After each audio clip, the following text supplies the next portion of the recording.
We going now. Ooh, wild card weekend. This is the show, baby. Yes, sir. The 111 show to be exact. Man, did we have a weekend? I know this a little delayed. This ain't the usual day, but this couldn't Yep. wait no more. It's good. It's good. Wait no more, man. Uh, a lot happened. Should we start with the order that it fell? With Well, let's start here, man, because as this episode is titled, it wasn't a very competitive weekend, but we did get a lot of memorable things from this wild card weekend. I would say, I mean, we had owners crying, lip shaking in the press conference after games crying. We had snowballs thrown at receivers in the end zone when they trying to go up for a pass. We had the most unswaggy swag surf of all time from Tay in KC. What else we had? We had a lot of chicanery going on. We had there was something else that was hilarious that happened. Oh, my guy, Ric Flair set the tone in Tampa. show RG3's did, pregame. He's show like, did. we just found Ric Flair walking by. They grabbed him. He hopped in the pregame, got the crowd lit, set the tone in Tampa.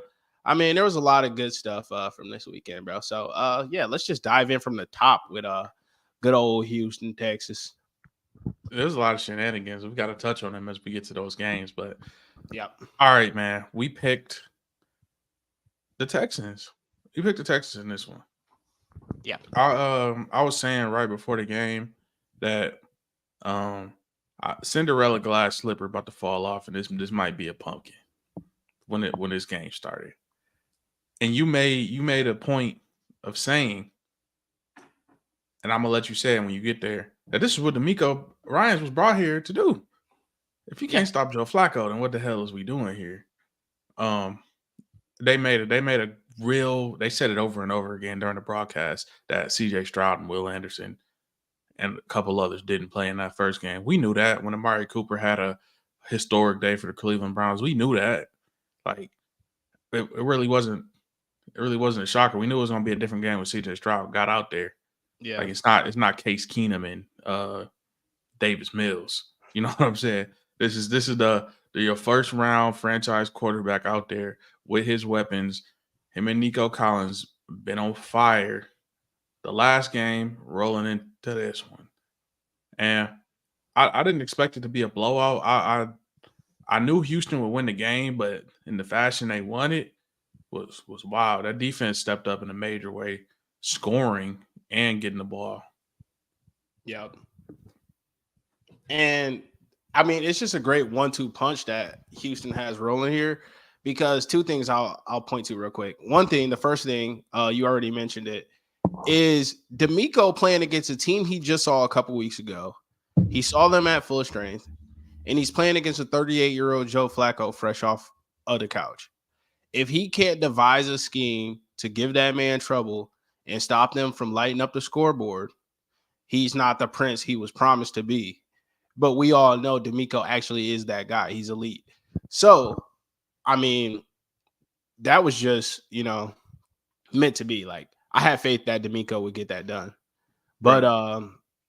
on the offensive side of the ball, man, CJ Stroud is special. And we knew this. And that's another reason why we felt like what I said to Caleb, we felt like they would be able to cut the line. They want Yep. all these rookies and young teams to be like, all right, just get to the playoffs and you're good. That you accomplished something. Next year, maybe you guys can win a play. Nah, not with CJ, No. bro. We're cutting the line. We getting in the offs. And as soon as the ball kicked off, there was a shot that the Texans were going to win that game and they're going to play to win that game. With a rookie at the helm or not, like the Texans had everything they needed to win that game, and they did. And they went out there. They were impressive on offense. The passing game was elite. Great day by Stroud. He didn't even have to do much in that second half. The defense helped carry him. So yeah, great I mean, outing by like it Houston. wasn't a lot of time in the fourth before he had his helmet sat down and he was just chilling. So Yep. dominant performance. It only gets harder from here, but as we can see, this team is well led. CJ Stroud, man of God. Oh, we left that little tidbit out. The Texans, when they posted CJ Stroud's post game interview, took out the bit where he thanked his Lord and Savior Jesus Christ. I found that to be a bit strange, you know. Found it to be a bit strange. That's all that's all I'm gonna say about that. But he's a man of faith. He's a leader, obviously. He's embraced the city of Houston. Houston has embraced him. Great win by the Texans. They have the Ravens up next. But we're going to get into that after we recap this weekend. Next up, well, we were supposed to get Pittsburgh next, but due to weather delays, polar vortex hit. If you live anywhere north, you probably just got a little bit of cold in the south. But up here in the north, it's been a snowpocalypse, bro. Yeah. So that's why the Bills, they was going as far as hiring Bills fans and people around the stadium to come shovel. Yeah. But it's just crazy. But let's get to our next game, man, which was actually we got the Chiefs Dolphins next. The Chiefs and the Dolphins, which was another cold ass game. Freezing. And the Miami boys, due to their performance in their last couple of weeks, got themselves in this position of giving the Chiefs home field advantage. Yep. So, it's coldest game ever. The boys out there in scuba gear. I think on Miami side, it was a little bit too much emphasis on getting ready for the cold. Because you can see on the Chiefs side, they was like, we know it's gonna be cold, man. Like, just come on, let's play. Yeah. You know, it's Kansas City. We championship team. We know we got to play outside. We know it's gonna be cold.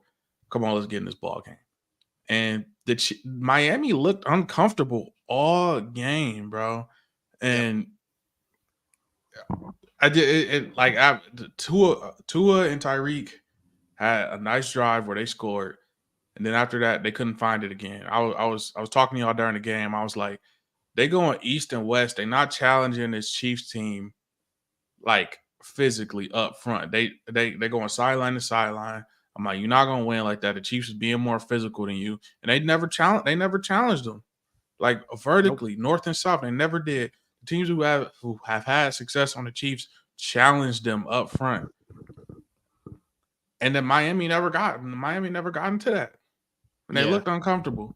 And the Chiefs smell blood, and they finished them championship pedigree. Finished them boys off. I don't really got too much more to say after that. Offense played great. Defense played great, given the conditions. I'm gonna let you go. Look, it's the preseason, it's the regular season, and it's the Mahomes season.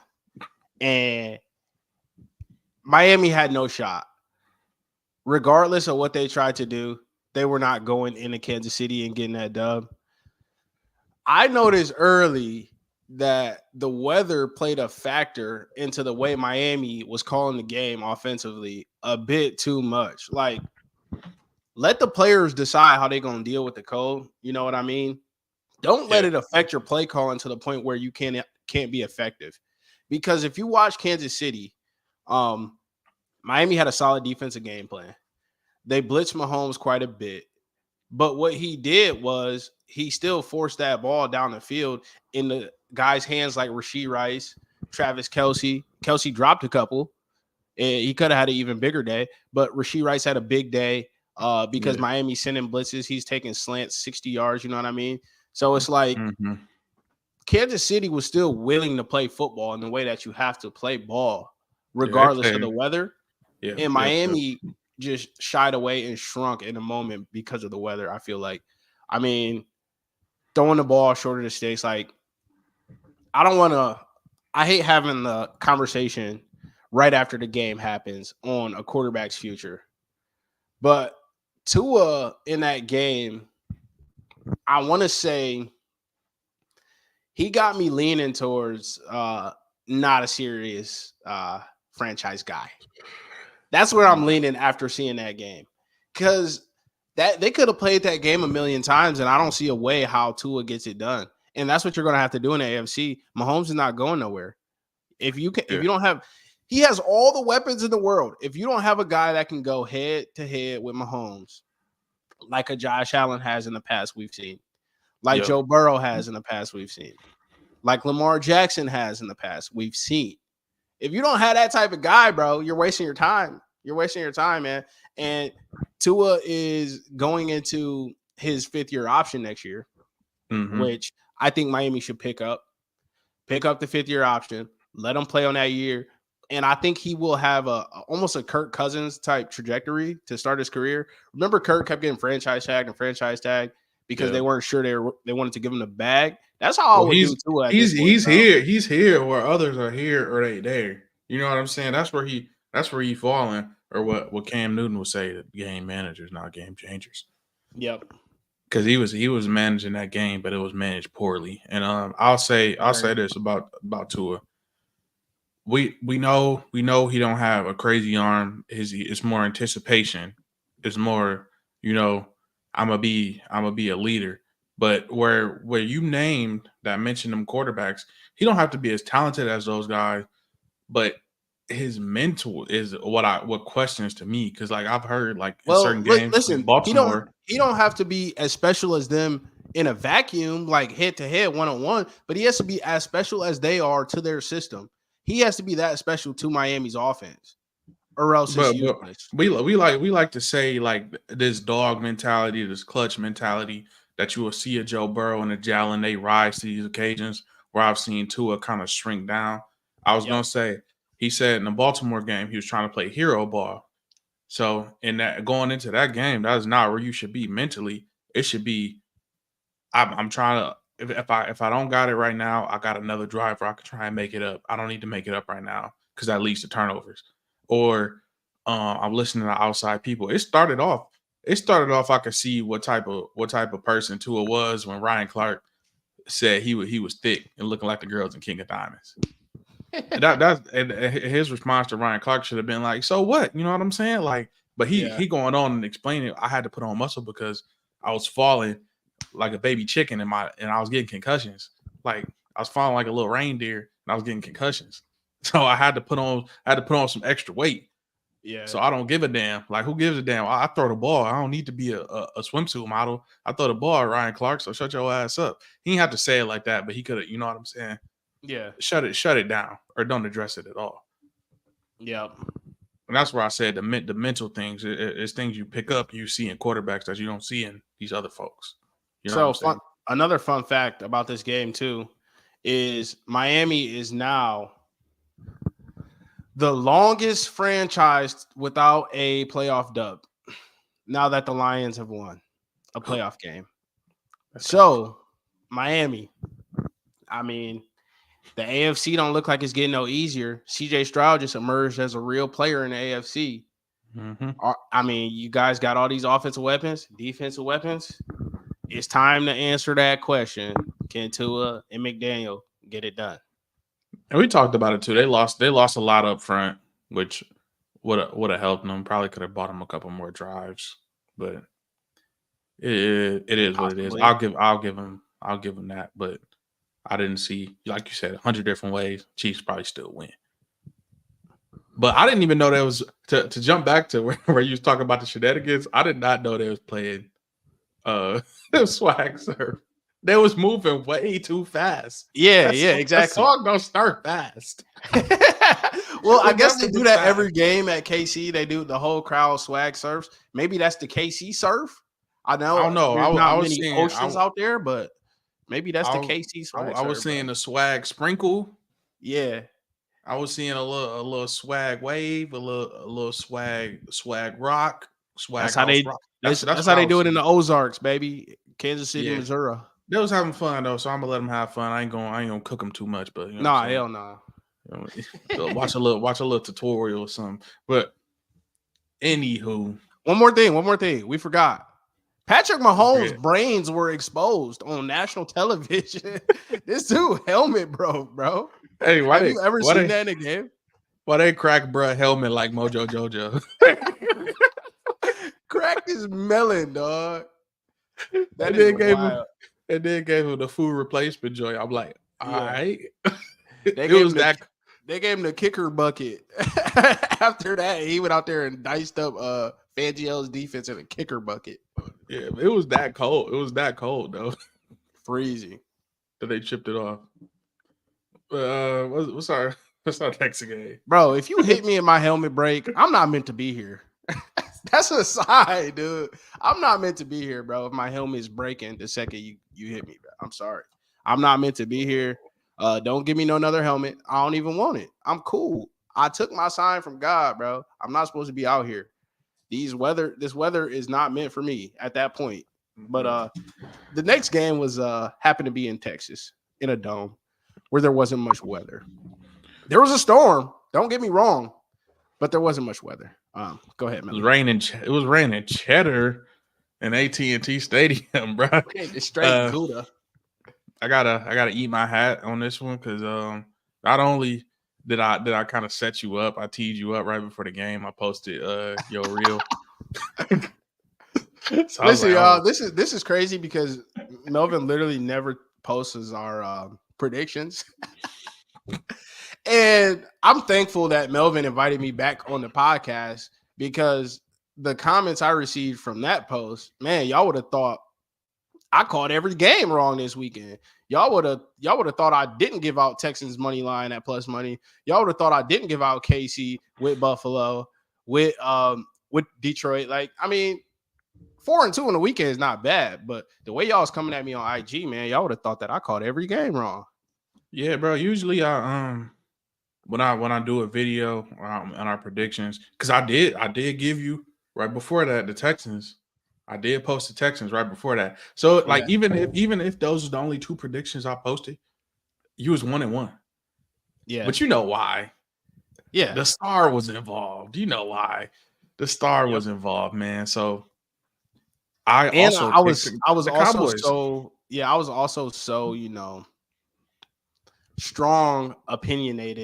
strongly opinionated about why Dallas is gonna win. So that was never gonna look good on me.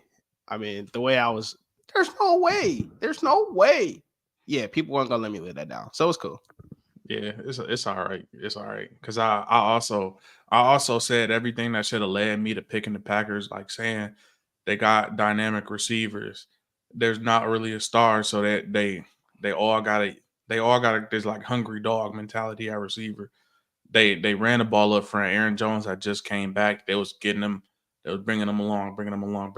2 touchdowns on the year, 3 touchdowns in one game. And like I said, the game was one up north. The Packers took the ball. They said, we can't let the Cowboys get on a tear early. We're going to take the ball. We're going to run to set up the pass. Jordan Love couldn't miss. These receivers was beating these DBs, which is a strong point of the Cowboys. I don't know if Dan Quinn was like already like submitting his resumes and fielding interviews already pregame. But I mean, I think it was apparent that he was. He obviously did not spend the week game planning for the Packers because he's sitting back there in the zone and Jordan Love is looking like Aaron Rodgers picking it apart. Romeo Doubs didn't have people within 15 yards of him for his first 3 catches of the game, which totaled over 100 yards. 15 yards wide open on every single catch. I'm trying not to spaz about it because I'm really getting to the point of the week where I finally don't care as much anymore. I mean, we got a divisional game in Detroit, but yeah, it has to be addressed. But yeah, go ahead, keep talking. I'm about to go plug in my MacBook real quick. as dynamic as the Packers offense was, the defense also scored for them in a game, which significantly boosts your probability of winning a game if you didn't know, America. But I still would have picked the Cowboys pregame just because it's like 16-0 at home.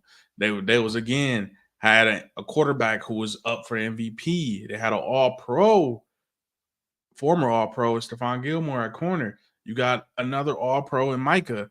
DeMarcus Lawrence is no slouch. You know what I'm saying? It's not a bad team, and they shouldn't have lost the way they did. But it seemed like the stage was too big, and it was just a choke job. And this is not to slight anybody on that team because they still talented. The CD still broke all of the Cowboys records and had a career year. You know what I'm saying? Historic year. Yep. So I don't want to beat the Cowboys up too much just because it's the star on the helmet. I really don't care either way. I know people love to troll Cowboys fans, and that's really more than anything what it is.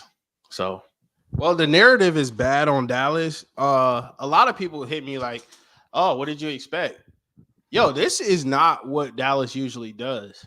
And I was trying to make the point that usually when Dallas loses in the divisional or wild card, they're not favored. This year we were favored by over a tutty.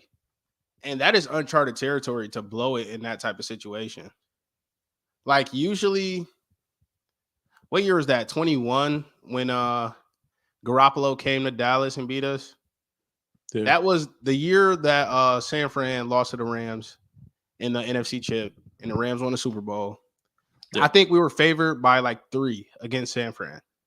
Besides that, going all the way back, I can't think of a game we were favored in the playoffs and lost. Besides maybe 2014 against Green Bay. I always feel like it's when America got the most money on y'all. Or 2016 against Green Bay. But either way it goes, it's always against Green Bay. But my biggest issue with this game, bro, I'm going to keep it short because everybody has talked about this game. Y'all have heard it all before. Yeah. My biggest issue was I felt like the defensive game plan was horrid. It was awful. Like I said, when we were watching, I'm like, this feels like a preseason game, yo. It's like we're just about to come out here, run our stuff, work on our stuff. We're not worried about what the offense is doing. We just want to get better at our own things. And that's the approach that I felt like Dan Quinn and his guys took to this game. There was nothing specific drawn up to stop what the Packers do. We know they're a heavy play action team. It's the way that Jordan Love got on track this season is by getting the play action game going. As a drop back passer, he was making a lot of mistakes early and throwing a lot of picks. So they transition. All right, let's start moving back to the run game. And I mean, I felt like they had to know this is what was coming. Offensively, Dallas was out of whack from the jump. And I feel like Dak gets this look on his face, bro, when you know he's about to fold. Like most of this game became a blur to me because once Dak gave me the Dak face, I basically like my brain blocked out everything that happened till the clock hit 0-0 because I knew he wasn't going to win. And the Dak face came in the first quarter this game. Sure. Usually it takes time against San Fran. You know, you get the Dak face in the second quarter. He throw a pick right before halftime. We got the Dak face in first quarter, and I'm like, yeah, it's rats, bro. I'm like, there's nothing we're going to do with these boys tonight. So, I mean, the most egregious thing about it, this will be my last point, is that yesterday, Jerry Jones decides we're good here. We're not going to make any coaching changes. And it's obvious that this coaching staff did not prepare these guys for this game. And I don't care if you win 12, 13, 14 games in the regular season every year. If you get to the playoffs and you absolutely lay an egg every single year, something has to change. Like, what's that REM song? No, it's not REM. It's who is that song? Thunder only happens when it's raining, bro. Oh, no. The band gonna come to me in a minute. Thunder only happens when it's raining. Fleetwood Mac. It's Fleetwood. It's raining in Dallas, and Jerry is sitting there crying, and he's the person who has the power to drop the thunder and won't do it. And I watched this happen before because Jason Garrett was our coach for 9 years. I wanted Jason Garrett gone 5 years before they got rid of him. As a high schooler, I seen that he wasn't the one. And Jerry's like, maybe next year he'll get us one. Maybe next year he'll get us one. And that went on for 5 extra years. Now I'm seeing the same thing with McCarthy, and I'm just praying that our next head coach is not Josh McDaniel because I feel like that's how it's going to go. Like, oh, Josh McDaniels won a Super Bowl with Tom Brady. I don't think like, McCarthy is as bad as Garrett, but I gotta cut your water off on the Dallas talk because they're the same dude, bro. They're the same dude. We go for an hour about this shit. They're the same dude. Anyway, man, I see you rocking Honolulu blue. Yes, today. Sir. And you know, after a bad game, we got a great game Sunday night in the Lions and the Rams. This was the game, the Stafford homecoming game. The Jared Goff got shipped off to Detroit to die game. the Rams are hot, and Detroit is. We don't know. They've been solid all year, but we don't know because it's Stafford and the Rams. They won a Super Bowl with this team. They got the hot receiver and Puka and Cooper Cup, and it's just a lot of stuff where it could. Detroit ain't had a home playoff game in 32 years. We ain't ever seen this in our lifetime. Yeah. So the stage is set, and Detroit did not shrink again. And much like how we talked about leadership with the Cowboys, in this game, the leadership was on full display because them boys came out there ready to play. I like the attitude they came out there with. They said we're going to run the ball. They ran the ball down their throat the whole first half. That second half, I don't know what happened. But that first half, it was a heavy dose of David Montgomery. The boxes? No, you. Caleb here, though. But, man. Yeah. Heavy, super run heavy. The defense is also what ended up saving them at the end of this game, bro. Yep. It was kind of a bend but don't break thing. They got into the red zone a lot, the Rams did, but Detroit didn't let up a lot of touchdowns. So that's where I feel like the game was kind of won, and the points that's like a 21-point swing, 17-point swing. Let me hit on that point with you real quick, because I feel like that was the story of the game is Detroit's defense in the red zone. Sean McVay he's showing that he's still elite. This is probably his best coaching job, in my opinion, for McVay. And this game was just not his it wasn't his day, bro. It wasn't his greatest game. In the red zone, they just kept forcing targets to Cooper Kupp when Puka Nacua was obviously the guy that day, and he was shredding Detroit's defense. And they just came up empty too many times when they were moving the football because of, play calls by Sean McVay and time management by Sean McVay. At the end of the game, you're punting that ball away instead of putting the ball in Matthew Stafford's hands, putting your season in Matthew Stafford's hands. You're going to put it in your defense's hands, who is not the people who got you here. Let me remind you, that passing game got you here. Kyron Williams got you here, and Dan Campbell made him pay for it. He's like, all right, bet. You giving us the ball? We about to chew this whole clock out. Watch this. And it was wraps. And the Rams called 2 timeouts early in the second half, and it came back to bite them because they couldn't stop the clock at the end of the game. Yeah, bro. I'd agree with you. After my long soliloquy, when they forced that last field goal from the Rams, I breathed a sigh of relief because I was like, hey, man, Detroit defense is actually not folding them today. They let up a lot of yards to the Puka, but the thing is, what I saw is they didn't also let that up to Cooper Kupp. And Kyron Williams was kind of bottled up. He had some nicky knack injuries going on, so that also went in their favor, man.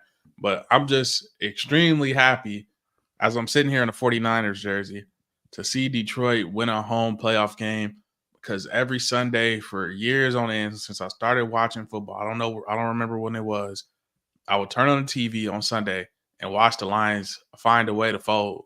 And this time they found a way to win, man. So shout out to the Lions, shout out to Jared Goff, dog.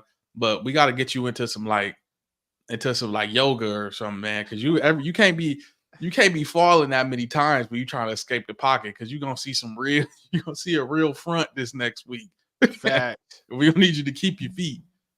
Yeah, growing up here in Michigan, outsiders may not realize how bad it's actually been, but we seem to see Detroit find different ways to lose every year. Like it was getting very creative at some points where they would find ways to blow games. And I feel like Dan Campbell has kind of got most of that out of them, but still at the end of the day, he's that wild card that has the potential to lose them games going forward in important situations because of his aggression, which is the strength of the Lions and it is their weakness. And hopefully they can ride this momentum into the NFC chip because I believe that they should get there. I believe that they're better than Tampa Bay. And I'm just happy to see Detroit finally get a playoff win, man. It's been way too long. Hell yeah. You know, they say pressure make diamonds. So all them fourth downs, all them clutch situations where they have to convert, I feel like Dan Campbell has coached that and live bullets, ingrained that into them boys to where, you know what? It's not that much pressure. I was tired of seeing Aaron Rodgers pull out these crazy drives on us all the time, Hail Marys, crazy throws, all this stuff. So, Detroit, congratulations, man. But let's get on to this next round and put Baker in the dirt. Caleb.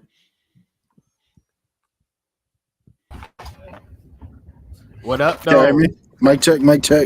Yeah, we can. Good. Yeah. Shout out to the D, man. Yeah. Shout out to the D, man. I wanted them niggas to lose. I ain't gonna lie to you. I was hating so much, bro, because it's been so, bro. I've never seen it. You know what I'm saying? Like, I've seen them in the playoff game, right? We've all seen them lose in the playoff game. Yeah. I already said that. You know, I've already said that. We've already seen them lose in the playoff game, but we ain't never seen them at the crib in a playoff game. Mm-hmm. They've never been at Ford Field at a playoff game. That's crazy, bro. That's crazy. And that was the other thing about it. I seen Matthew Stafford fold plenty of times. So him out as much as scared I was like, he almost did a lot of shit. That's what got him out of town with all that almost shit. Great quarterback, but you know, yeah. I was just rooting for him because I'm like, man, it's about to be the same old Lions, same old shit. But I'm happy to see him win, though. It's great. Yeah. It's great, but it's great to be. That shit wholesome, man. I mean, keep it going, bro. I mean, it is wholesome, but it's great though because like Caleb said, it's like, man, all these years of finding different ways to lose, like. Detroit was in a prime Detroit Lions situation to lose that game. Absolutely. Especially when it was like only a 1-point game. It's like, oh yeah, we've seen this story before. Yeah, so exactly, Detroit didn't do the classic Detroit lie down. So yeah, that was a great hill to overcome, man. Shout out to Danny Big Balls, man. Danny Wheelbarrow. Shout Danny out to Wheelbarrow Campbell. But we had some to transition us, bro. We had some Monday afternoon football. Yep. With the Pittsburgh Steelers and the Bills. I was just getting off work and the game was already on. I was like, gee, they already got 7 points on the board, man. Y'all watched that game? Barely. Yeah. Okay. I was doing my cardio watching the game afterwards. I watched the whole game. You couldn't tell me what happened in that game other than them not covering that plus 10 because of Shakir. They should have covered. That's I know. The Bills tried to give them life and put them back in this game. And Mason Rudolph had a chance to be great, and he throws a pick in the end zone. Shakir mini beast mode on that catch. I'm like, I know he about to get tackled. He still not tackled. He run it in the end zone. God damn.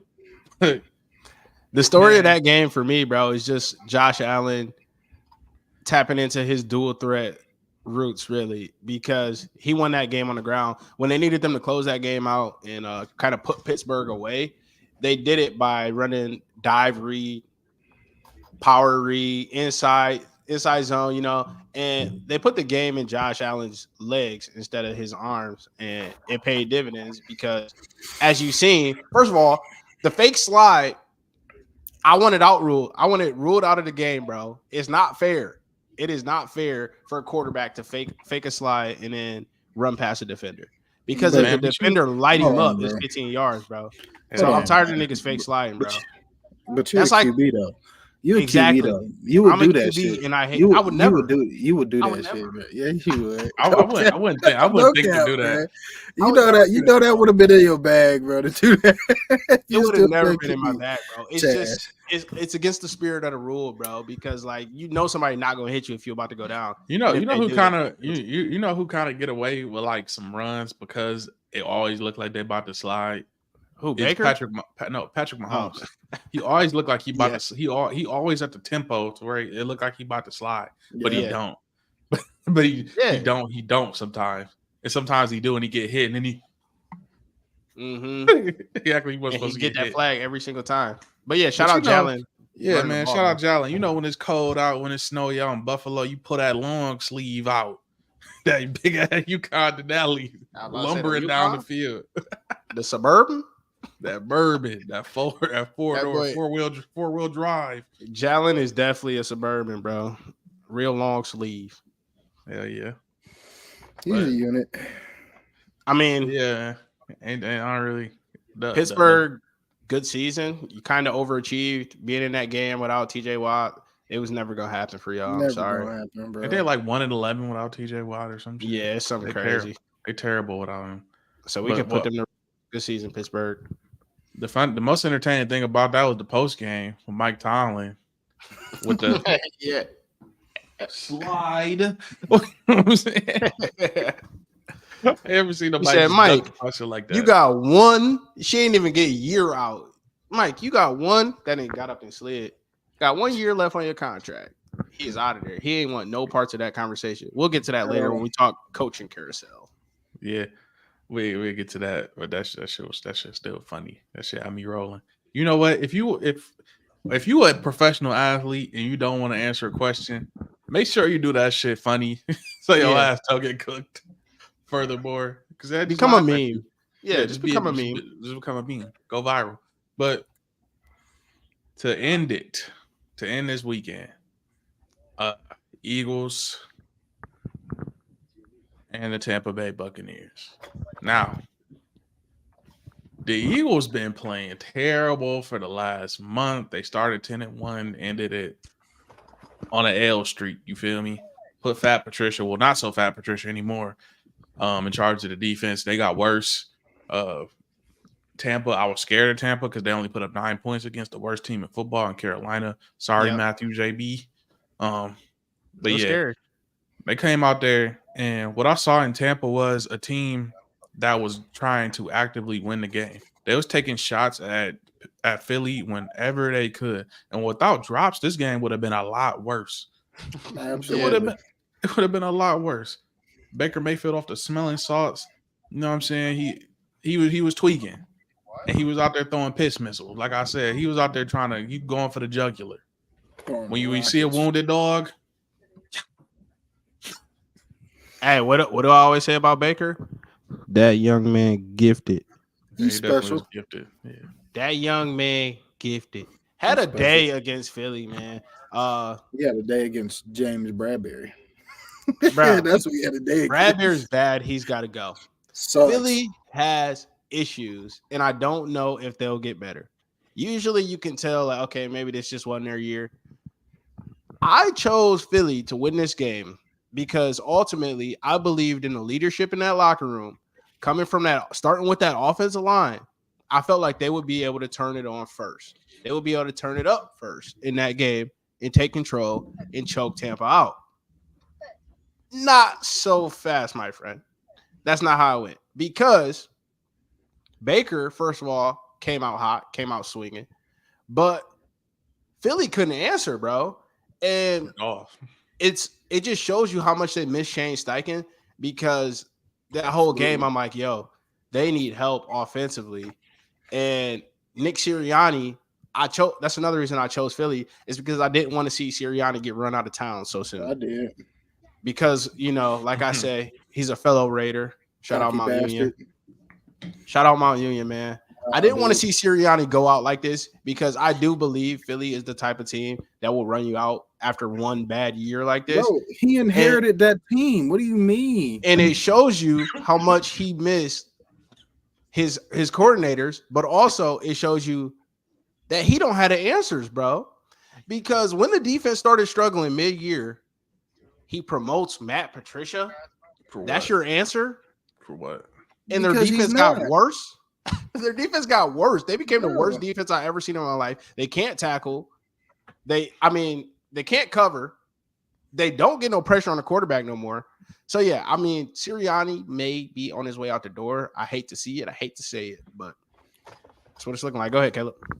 No, man, I think Sirianni is just one of them situations where it's like it's a guy that looks the part. His resume meets the qualifications, but he's just not a real football guy. Sorry. Okay. You might know him. You know what I'm saying? You know him from Mount Union. I don't He know may him have- personally.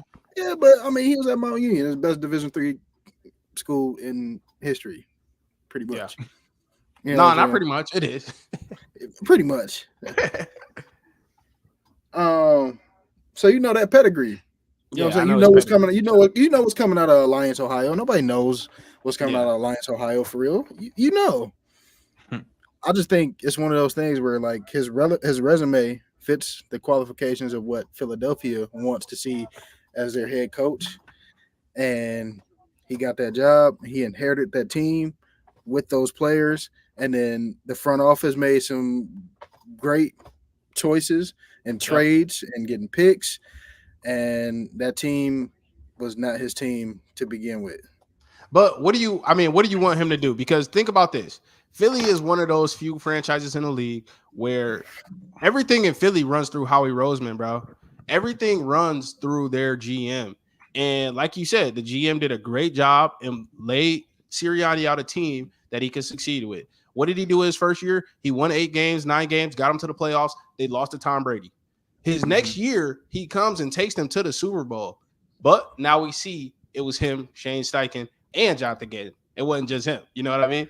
And now this year, he takes a small step back. So, I mean, what do you want Sirianni to do? Like, it wasn't his team, but I mean, you're saying he didn't build the team, but it's like, yeah, I think he should that's just be his true calling is probably like player personnel specialist or something. Yeah, I don't think it's head coach. So Sirianni is not a leader of men in your opinion. That's what you're saying. No, Yeah. because I'll buy that. You saw it throughout the season though. Like I don't want to go back into the season, but like even in the following weeks coming up to the playoff game, like the following week, you seen there's trouble in the locker room. AJ Brown frustrated. Like if your star is frustrated, your wide receivers and your tight ends frustrated with your quarterback, your offensive line frustrated, forcing Jason Kelsey into retirement. He probably would have played another year if they won the playoff game. Yeah. You know what I'm saying? Like he's been hinting at it for like the last 2 years, but say they don't get busted by Tampa, they probably play another game. He was like, oh, okay, we might be able to run it back even if we lose in the divisional. Yeah. You know what I'm saying? They would have been playing San Fran. So that would have been a understandable in Kelsey. Exactly. Like, you know what I mean? Like, okay, maybe we're not better than them this year, but we're so close. So yeah. So like I truly don't think he is a leader of grown ass men, high caliber players. I think he's a leader of like underdogs, underachievers. Yeah. You know, one of those kind of coaches. So maybe he peaked. He probably peaked in Philly, bro. Dang. No, that was a forced peak. I think he still has a peak. It was an inherited peak. Can't go higher than so Super Bowl. you think he gonna win the Super Bowl? That's the only way he get higher. I don't think he can win the Super Bowl somewhere else as like a player personnel coach, not a head man. See, that ain't the same thing. I got a question for y'all, man. Yeah, send it. Is Jalen Hurts too calm? Is he too in control? Because I don't ever really. I know he a leader. I know he calm, cool, and collected. He's supposed to be a quarterback, but like sometimes it come off as like nonchalant, like too nonchalant in this moment. Like you don't care. I know you've been on good programs. He went to Alabama, went to Oklahoma, where you primarily win a lot. But I don't think so, bro. Like, but I see what you're saying because like I have a similar demeanor to Jalen as a quarterback in that situation. It's not all about, yelling at people like Patrick Mahomes, cussing out the refs after every play. I'm not saying you gotta yell, but like I feel like Jalen, a certain look on Tom Brady's face. We used to see a certain everybody look. Ain't Tom, bro. But I know everybody ain't Tom, bro. Joe Burrow don't lead the same way Tom doing. He just I feel what you're saying, Millie. I feel what you're saying, Millie. That I need to see out of you that I feel like you care. I don't even care if you gotta fake it a little bit. Or you gotta zhuzh it up. Like give me something. Like you sitting over here, Dallas Goedert is visibly pissed.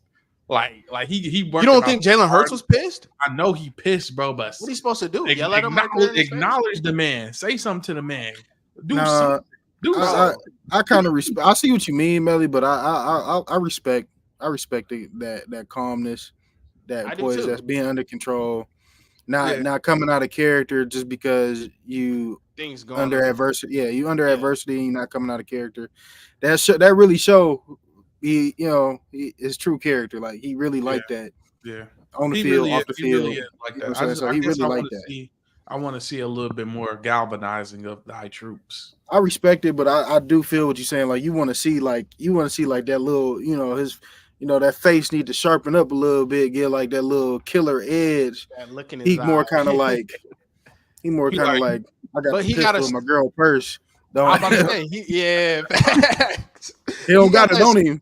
He got that stoic demeanor though, and that's kind of like I respect it. that's part of I was about to say that's part of like a benefit to him. Is the thing is, like you said, bro, he's been in programs that are run sharp to a T. And when things aren't going right, it's easy to see somebody unfold and unwind and get outside of themselves.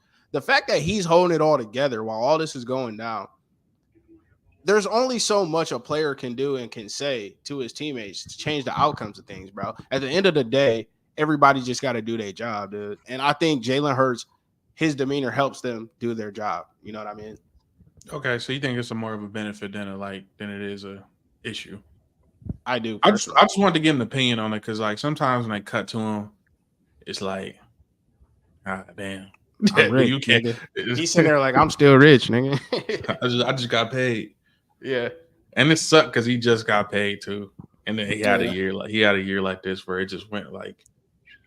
I don't know, bro. I feel like just watching that last game, I feel like he might have had some type of surgery after this game because like when he started running, like we seen Jalen Hurts run, like dude can run. He runs people over sometimes. When he was scrambling and running versus the Bucks in the last couple of weeks of the season, like you could obviously we knew he had injuries, he's been questionable, like Mariota coming in, things like that. But I think he had a bigger issue, maybe some bone on bone action in that knee. Yeah, I guarantee you he gets knee surgery this offseason. Yeah, because it just didn't look right. It just did not look right. We're giving them the benefit of the doubt. Him, not them. Him. I said him. I said him. Okay. Yeah. Not Bradbury. Yeah, not Bradbury. No, sir. Well, Debo did say he was trash. Everybody said he trash. He ain't lie. Everybody know. And Sir Cam said some of these QBs that y'all got out here is game managers. A lot of them got eliminated this week. But did they? Some of them didn't even play this week. I know they didn't.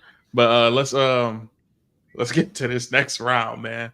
What's the real schedule? You want to start NFC or we want to swing back? Let's start in the NFC because the AFC has much better matchups.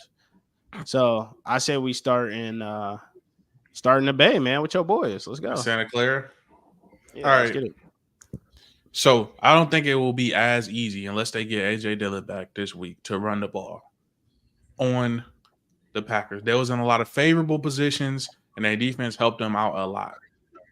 The keys to this game for San Fran to me is take care of the football, feed Christian McCaffrey. I know you're a little hurt, but you still got Elijah Moore and a couple other guys. Establish a run game, and do not turn the ball over. I need Brock Purdy on his supervisor and shift leader, employee of the month status of managing this game. Feed your weapons. Let them do the work for you. Just get out the round healthy. And for the love of everything, stop the run because that's what Green Bay want to do. You touched on it earlier. They want to play action. They got dynamic receivers again. My biggest fear on that receiving group is Christian Watson because I feel like he could challenge them the most with his size and speed. And then it goes Jaden Reed, Romeo Dobbs. But you can't let all of them have a day. So then my points on San Fran, I got San Fran in this one. A lot of America is taking Green Bay's. I think it's like 10 or something like that. Yep. But I think San Fran win by 2 scores.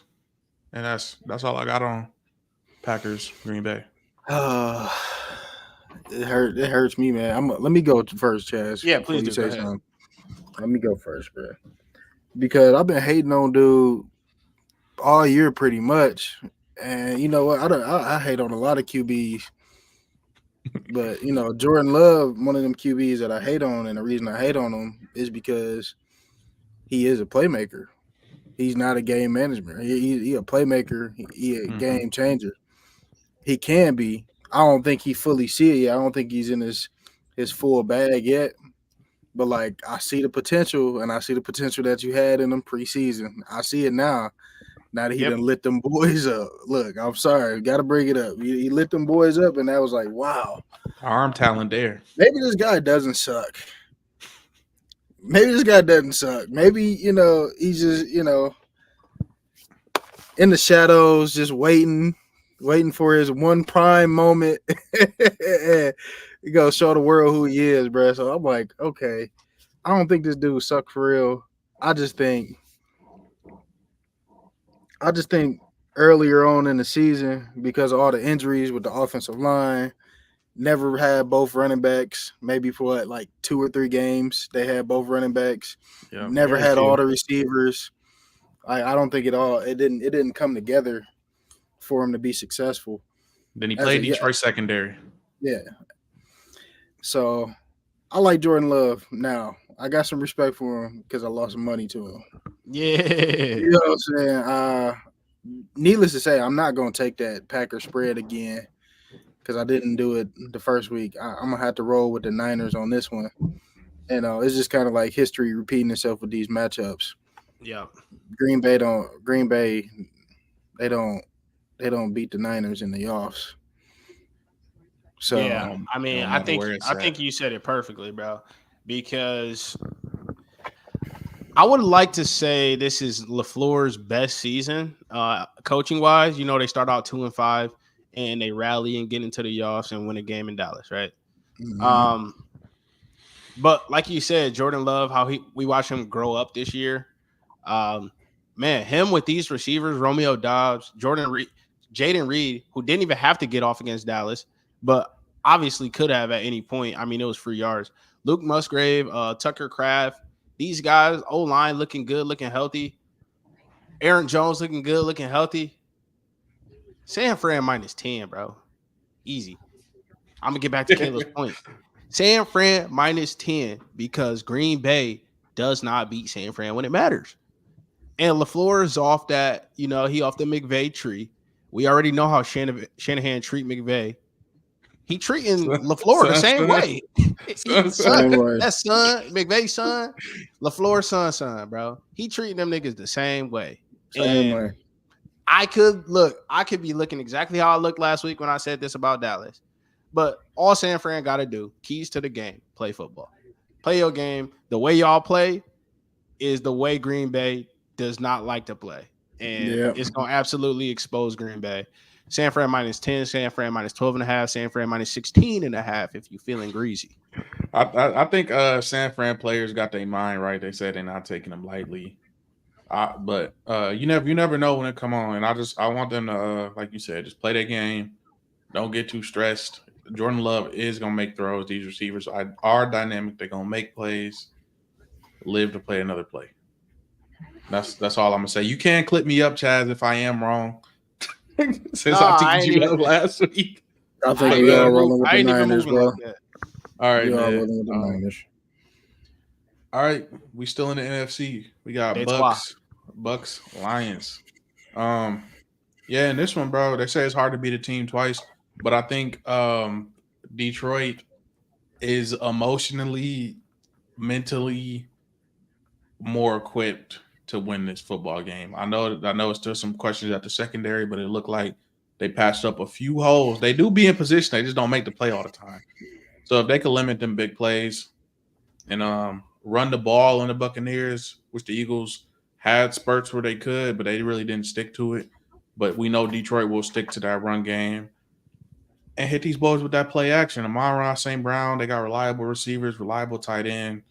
Gibbs and Montgomery is boom and zoom. I got Detroit in this one. Go ahead, Caleb.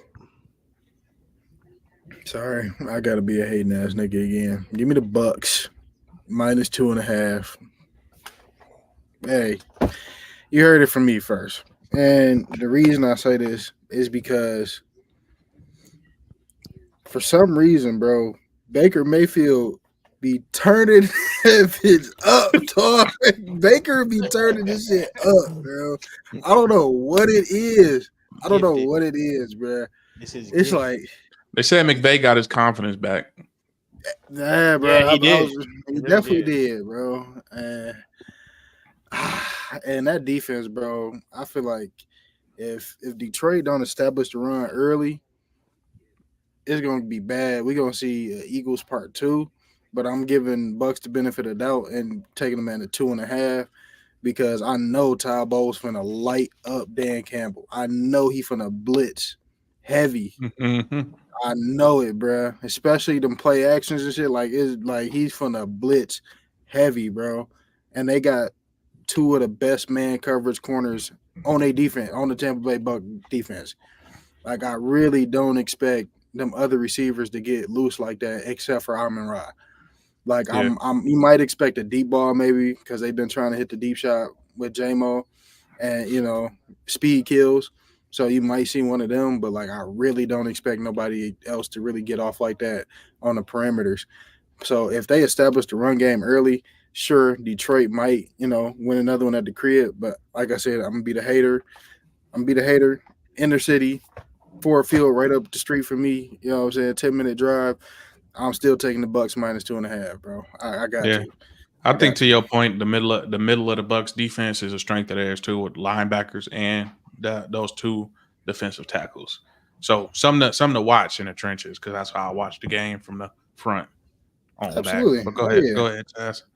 Yeah, I mean this one is tough, bro, because preseason before the season started, when I went through the Lions schedule, I didn't do this for every team, but I did it for the Lions, Cowboys.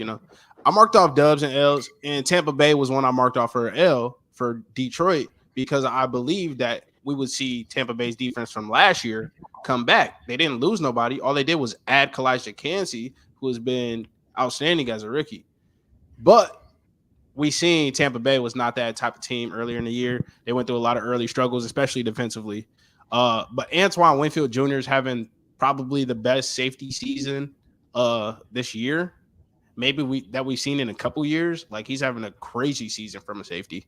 And Tampa Bay is kind of hitting on all cylinders right now. The defense is finally what we expected it to be. They're going to make it tough to run the ball. I feel like Jared will still be able to throw the ball pretty effectively against this defense. The first time they played, Todd Bowles tried to heat him up, and he ate the blitz up and threw for 360, 370 on him. And that was without who didn't play. I feel like Montgomery didn't play that game. He was out with I don't think Gibbs played either. But I just know that they weren't able to run the ball, and they put the game in Jared Goff's hands, and Jared Goff just basically murdered Baker Mayfield on third down conversions. So Jared kept them chains moving when Baker couldn't complete a pass to save his life on third down. There's a lot of drops on Tampa Bay's end on that game. I do remember that too. I remember a lot of overthrows. Or like overthrows. Yeah, you remember drops. I remember overthrows because that's what it was. That's what it was. It was something. It was something with yeah. You're right. And underthrows. But anyway, that being said, this is a very even matchup. I think 6.5 is way too big, but I think Detroit's rolling. Detroit's going to the NFC Championship. They're going to win this game. It'll be tight. They'll win it 3 to 6 points, 3 to 6. I'm not saying take Tampa plus 6.5, but I'm saying take Detroit minus 2.5. Yeah. All right, we got the NFC wrapped up. You know what I'm saying? We're gonna end it off with the rematch, but yo boys, CeeLo, the Texans versus the Baltimore Ravens in Lil More. First off, let me say this about the media outlets trying to cut God out of CJ. That's man. Really. Oh, you did? Yeah. See, you go ahead. No, man, that shit not cool, man. Shout out to Big G.O.D. You know what I'm saying? That ain't cool, bro.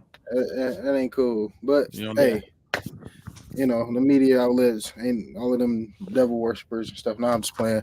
We want to get funded by y'all. Shout out, hey, look, 111 Pod coming to Fox. Brought to you by Fox Sports. Brought to you by Fox Sports. Eventually, no man. Hard to beat the team twice. I'm excited, bro. I'm excited, bro. Cause like I watched that first game, bro. First game of the season, bro. It wasn't like Houston played bad defensively. It was that they couldn't get anything going offensively. Yep. And you know, with a rookie QB, you got a bunch of like 1 and 2 year receivers. You got like, you know what I'm saying? They really could get nothing going. They didn't have a run game established. Like nobody was running the ball that well. Like it was very tough for them to move the ball up the field against Baltimore. Now that they've kind of found their identity on offense, I think they can score some points against Baltimore. I don't think they can like run up the score on them, but I think they can score points. And I still think that defense is good enough to hinder Lamar. I ain't gonna say hold him back, but just hinder him a little bit because they almost caused 3 turnovers that game. Like I think Lamar had like 2 fumbles, one of them was lost, and he threw a pick. Like D'Amico got some shit down for Lamar. I don't think he's just gonna get off. And we all know that Lamar sucks in the playoffs. Yeah. It's not the Baltimore Ravens. It's Lamar. Like Lamar Jackson sucks in the playoffs. The Baltimore Ravens don't suck in the playoffs. But since Lamar has been that field general back there, like they suck in the playoffs. Like it's not something that we used to see. You know what I'm saying? Like when Joe Flacco, shout out to Joe, even though he just got dubbed by the Texans. When Joe Flacco was back there, he getting through that first round. Or if he got a first round bye, he in that divisional. Oh yeah, he getting through that divisional. Now he might go lose in the NFC chip or the AFC chip. My bad. They might go lose there. But lose like they getting through that first round or that first playoff game after the bye with Joe Flacco take QB. So that's the challenge I want to see from Lamar. Like what they've been saying, this is like the real nigga bowl. The real nigga bowl. Like, I don't want to see either of them lose, but when it comes to my team, like I'm excited. I think, look, bro, I said Houston Super Bowl 2025. Look, they making it very real for it to be a year early. Hey, I don't put my futures bets in already, bro. I couldn't help it. Like you telling me we get to the playoffs, bro? Like, of course, I'm gonna sprinkle here, sprinkle there.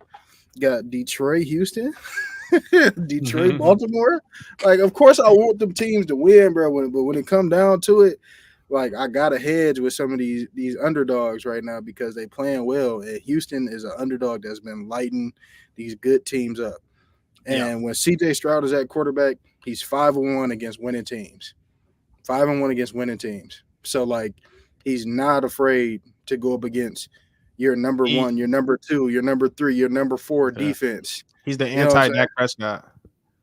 That's QB in Texas. That's God. Look, man. I mean, actually, he the only quarterback in Texas playing right now. Oh yeah, that is true. Congrats.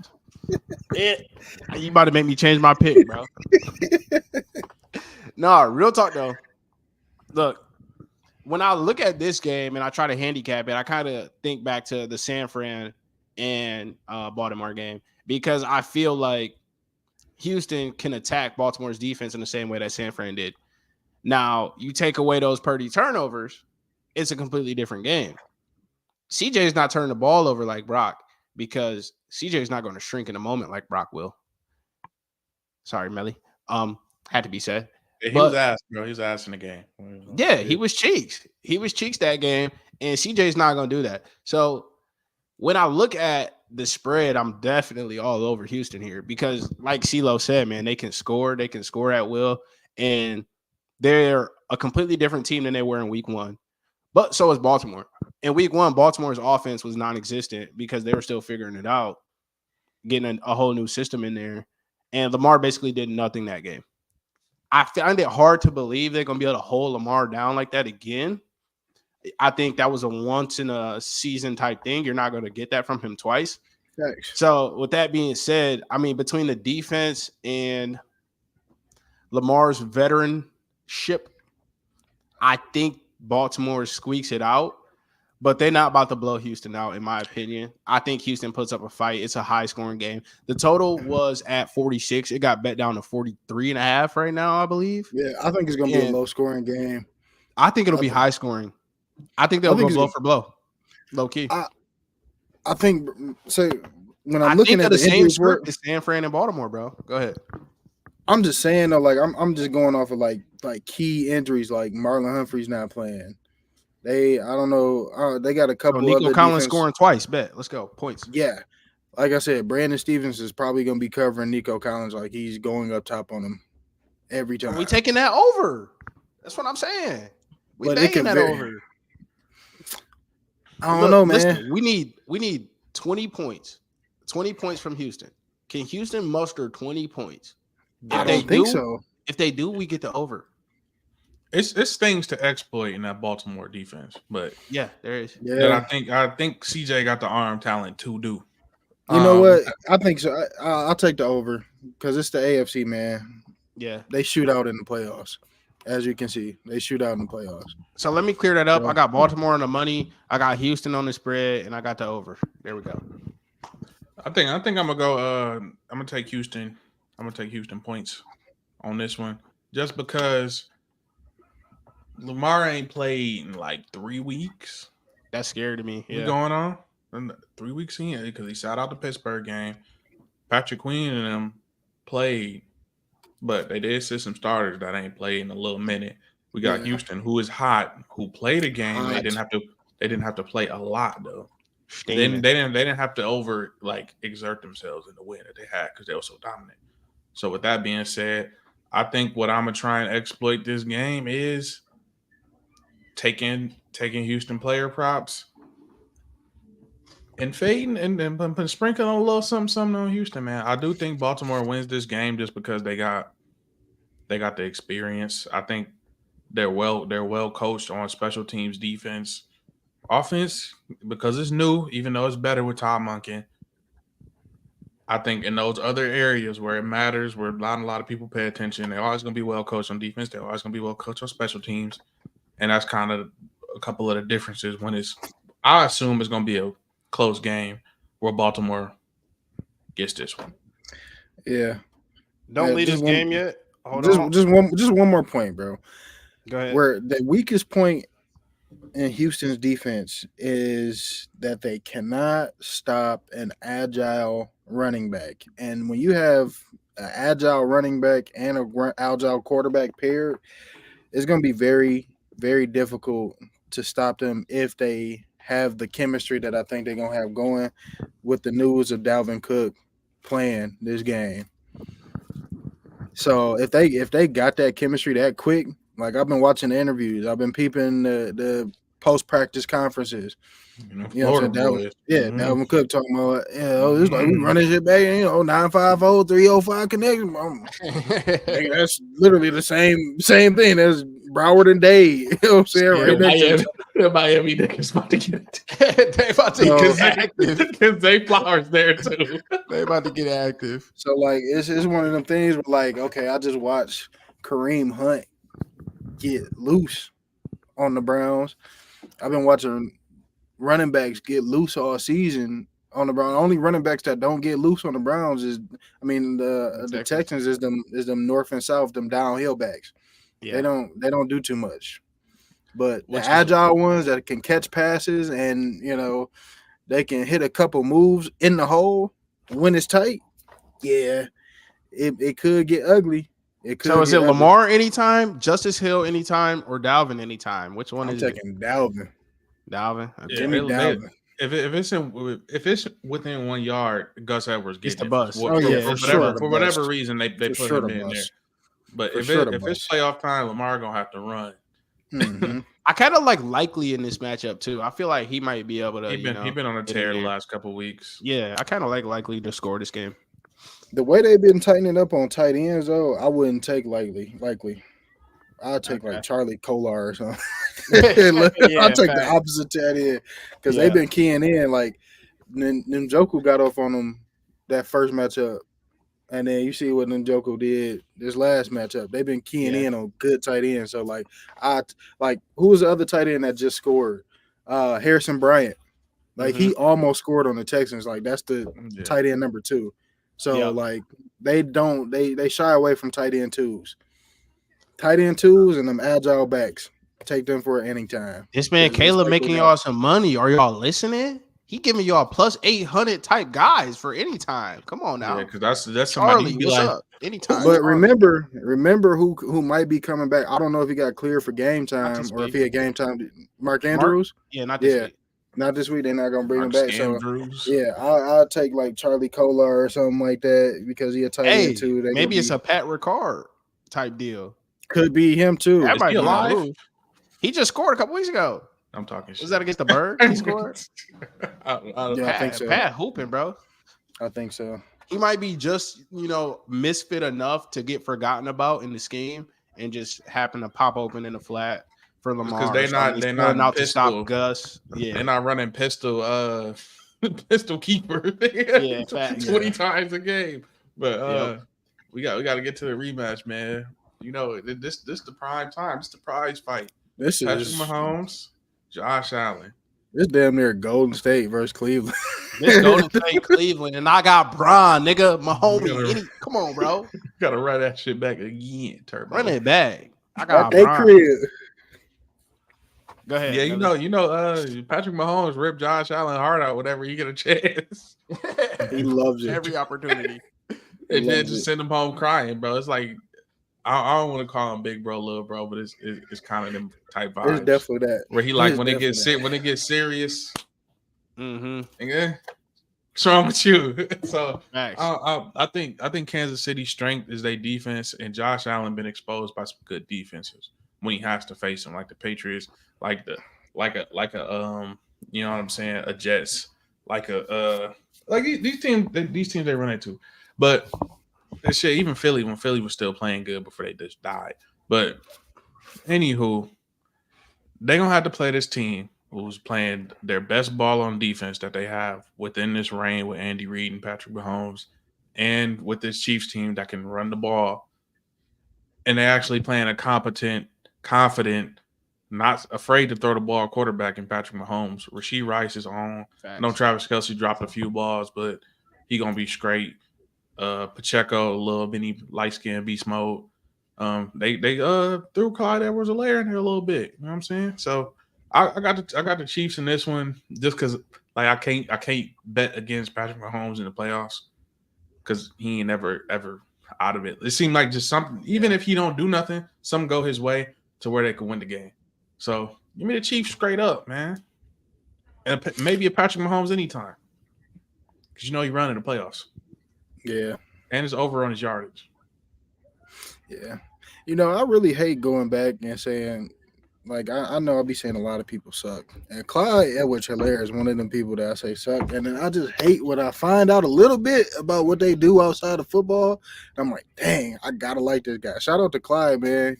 He going to be a nurse after you get done playing football, and probably even a doctor, whatever it is. He in that medical field. He loves taking care of people. Shout out to bro. In that healthcare field. But I got to roll with Mahomes. Come on, bro. Look, man, Josh, bro. If this was last year, I'd probably argue the bet that Josh Allen gonna dub the boys. He just turned the ball over way too much in critical situations. I think Chris Jones gonna get to him. Yeah, he just turns the ball over way too much, and somehow, some way, I really don't understand how the Buffalo Bills defense be as good as it be sometimes. Like I said, I feel like they get lucky. I think they're well coached, but I feel like that's a very lucky defense how they be catching breaks sometimes. Turnover diff, yeah, they're lucky in the turnover department for sure. So I don't know, man. I'm not saying Mahomes about to dice these boys up because he ain't really diced nobody up this whole season. But he gonna put it together. And if it ain't him, you know what I'm saying? I feel like the rest of the Chiefs offense can rally behind Mahomes and, Kelsey, whatever it is. Like, I feel like they got guys, they can go and score different ways. Well, even if it's only just 14 points, they can go score them 14 by running the ball and throwing the ball, and their defense can not allow a Josh Allen to score 14 points unless he's running the ball. Now, I haven't really seen any QB really get loose on Kansas City this year. I think Joe Burrow had a good rushing game against him, right? I don't recall. I think he had a good rushing game against him, but We're talking about I zoned out for a little bit. We're talking about. I'm just saying, like, Kansas City defense, like, they're weak. I'm trying to see what their weaknesses are. They don't really have too many this year. Because Spagnuolo put niggas in a washing machine, bro. Yeah, man. Yeah, So Spag's not playing, bro. Boxed. I think it's got to be big plays. It's got to be big plays out of the Bills to win the game. It can't be no I'm holding the ball, running the clock out, things like that. Like, they got to go put up points to get Mahomes up out of there. And we know they're willing to take shots. I don't know if they're going to get Gabe Davis back, but Shakir's came along. Yeah. They still got Diggs, who has the ability to, do something. Yeah, but the Chiefs are so damn physical. Yeah. Like they want to beat you up. They play bully ball, like up front, on the corners. The linebackers, the safeties come down and play ball. So it's a solid defense. And it take a quarterback who could be special, like Josh Allen. I know I picked the Chiefs, but he can be special and keep him in the game. So with that being said, I still got the Chiefs. I love that when I open the book, I see Buffalo minus 2.5. Because what that tells me is Mahomes as a dog, 8-1 ATS since he's been in the league. Give me Mahomes to go 9-1 against the spread. I love Mahomes as an underdog, bro, because he gonna take that personal. He the type of guy, he young enough to care about, they got me as an underdog against Josh. All right, bet. And like I said earlier before Caleb was here, bro, it's preseason, it's regular season, and it's Mahomie season. And I feel like I'm not going to say that Miami was a get-right game necessarily, but I know that the Chiefs are ready to play playoff football.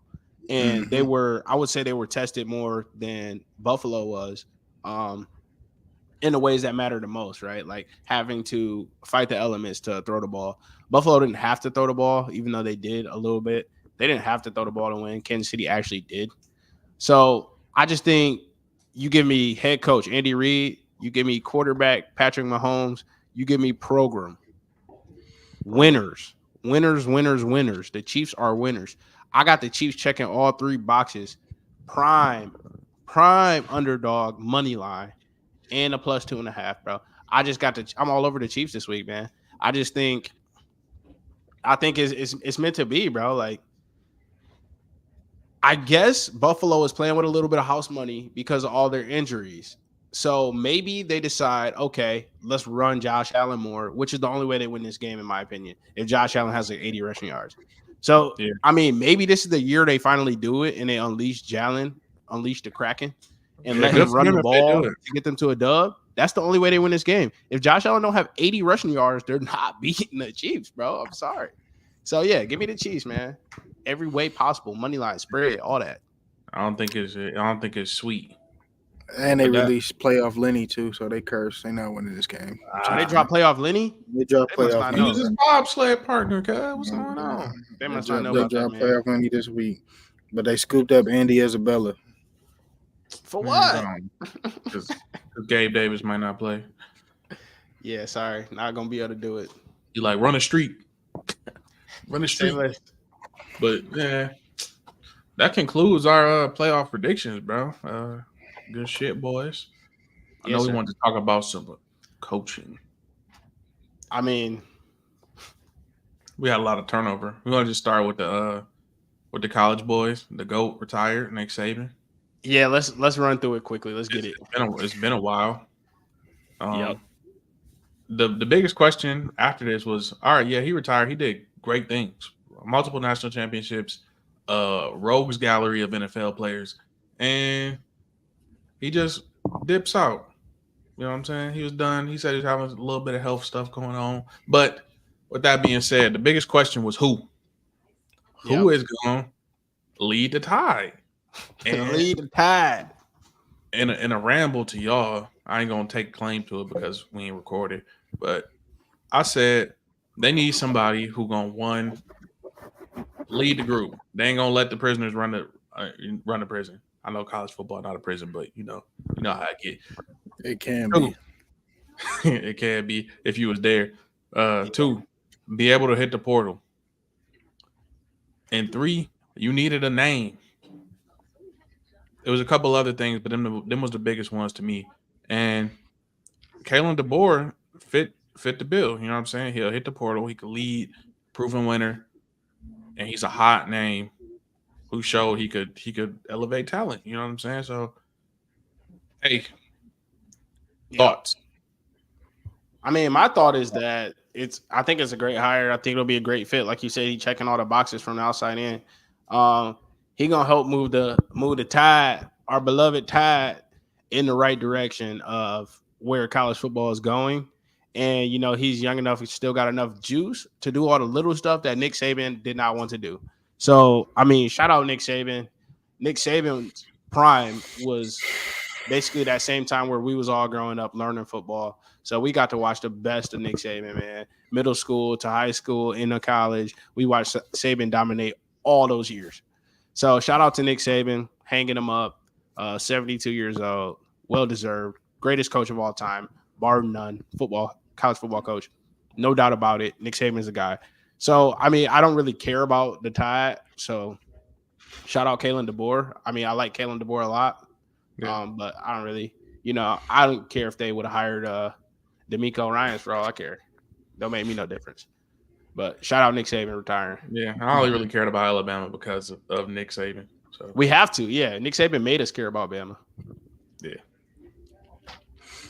Only because of the history. He used Michigan State as a stepping stone to get him to where he at now. So next time, hey, yeah. Shout out to the guy, man. The green weenies at the base of every great story, man. You just gotta dig and you'll find the green weenie ties. Somehow, some way they was in Yale at one point. At one point, EL. Everybody dropped through EL Lansing for whatever reason. Whatever brought you there. Yeah, I know it brought me there, but let's talk about another who is regarded as the greatest coach of all time. To some, not to everybody, in the NFL. Bill Belichick. And look, man, I got a narrative. Successor of Bill. I got a narrative to get off, bro. A naysayer. So, Bill knew he was about to get fired, and if you look at the Patriots team, he was getting fired because of poor quarterback play. Quarterback play that he was advised on by none other than Nick Saban. He said, yeah, McCorkle can get it done for you, Bill. Go ahead and trade up and grab him at 15. And Bill said, hey, bro, this nigga is not who you promised me. So since I'm getting fired, you're stepping away too. We going out together. I'm not about to be sitting here stuck without a job while you just keep coaching Alabama and you gave me Mac Jones. So Belichick forced Nick Saban into early retirement because Nick Saban said like 4 weeks ago, I feel great and I still want to coach. And now he's retiring right before Bill gets fired. Yeah, collusion, bro. That's a wild narrative, man. That's a wild narrative. Mac Jones took down the 2 greatest of all time. That's the narrative. It's all Mac Jones' fault. Yeah, it's hashtag it's Mac Jones' fault. I don't know where Mike at, but he's somewhere. Go ahead, CeeLo. Anything on Bill? The great Bill. All right, I'll be serious for a second on Bill then. Man, bro, I thought we was gonna get an opening in Dallas, and I'm like, yo, what better fit for a guy who's just chasing all-time wins? I think he's like 30 wins away or something like that, maybe even less. Bill Belichick from the all-time wins held by Don Shula. So I figured, okay, why not go to a team that's winning 12 games a year that got everything in place? Try to do what Parcells did. Parcells came and finished his career in Dallas. I'm like, why he ain't going there. We We seen the 30 for 30 on the 2 Bills. So why not follow in his footsteps and come take Dallas to glory? That didn't happen, but so far, Bill has interviewed with Atlanta twice. It's looking like Atlanta's going to be the favorite to grab Belichick, bro. Bill wasn't going to there because he can't do what he did for the Patriots, bro. Him and Robert Kraft had a great marriage, and they just got divorced. You think he gonna go for a great marriage to Jerry Jones? I think he would have if Jerry Jones would have fired McCarthy and said, "Hey, Bill, $20 million a year, come on." Bill Belichick would have did it. He would have swallowed his pride and be like, "I'm about to go get these all-time wins in Dallas, and I'm gonna do it in 2 years because we're going 18-0 and 18-0." That go against everything Jerry do, bro, is against the Patriot way. Everything he do. It don't matter. They both, it's a give relationship, man. They both winning something out of it. Nah. That's the Cowboys is a cursed image. He not going there, bro. He's not going there. He would have broke the record there sooner than anywhere else. And now he's about to bang it out in ATL. If you're going for the record, yeah. But he's going to earn that record, nigga. He going to a weekend South, which if you look at ATL record this year, the games they lost was all against bad teams, and they was winnable games. Yeah, it was. Facts. And they would have been in the playoff if they won said games. I don't remember exactly what teams they was, but they was like below 500 teams. Yeah, they was losing the scrubs. You think Bill having that? No. You think Desmond Ritter stays in the game as long as he does? No. The only thing they don't have in Atlanta isn't a quarterback. The only thing they don't have in New England is a quarterback. And apparently grace for Bill Belichick. You can hide that. It wasn't no Bijan. It wasn't no Bijan in, you know what I'm saying, in New England. It wasn't a Drake London in New England. Not even a Kyle Pitts. There might have been a Drake London. There might have been a Drake. Maybe. But I say that to say I would have thought LA would have been a better fit. You know what I'm saying? You go from one coast to the other. Where's Sonny at? You got a QB. He's waiting for Harbaugh to get the hell out of the interview room. I can't see Bill wearing a Hawaiian shirt like Andy Reid and being out there in Birkenstocks in LA. I can't see it, bro. He's gonna wear that great cut off hoodie. It's gonna be a bolt on it. He gotta be somewhere grimy, bro. And I mean, I guess ATL fits the bill, but I still don't even like that fit. I don't think Bill Belichick necessarily ends up in ATL. To wear a lot of black. Not buying that yet. To wear a lot of black, you know what I'm saying? He gonna be sneaking out of Waffle House instead of a Crab Shack. You know what I'm saying? But are we still rolling on Bill, or we got one more coach to talk about. We can put Bill to rest. Let's Harbaugh, Jimmy, talk Jimbo. Yeah, I kind of led us into that a little bit by saying he's interviewed for the Chargers, and they made a social media post about it, like, look who in my DMs type vibes. But so I like they got what Jim Harbaugh wants, which is a quarterback, and they got stars there. They just need to be coached up. You know what I'm saying? But I think it's a lot more things going wrong for the Chargers than that. But the hardest position to get right is quarterback. So you could very much well turn that around. Not for Jim. I think Jim can make me like a Hall of Fame quarterback, bro. That's how much respect I got for Jim Harbaugh. I don't feel like he even need a quarterback. I feel like he can make a quarterback. Anyway, Jimbo. Yeah, Alex Smith, Colin Kaepernick. Yeah. Look at this naysayer here. What happened?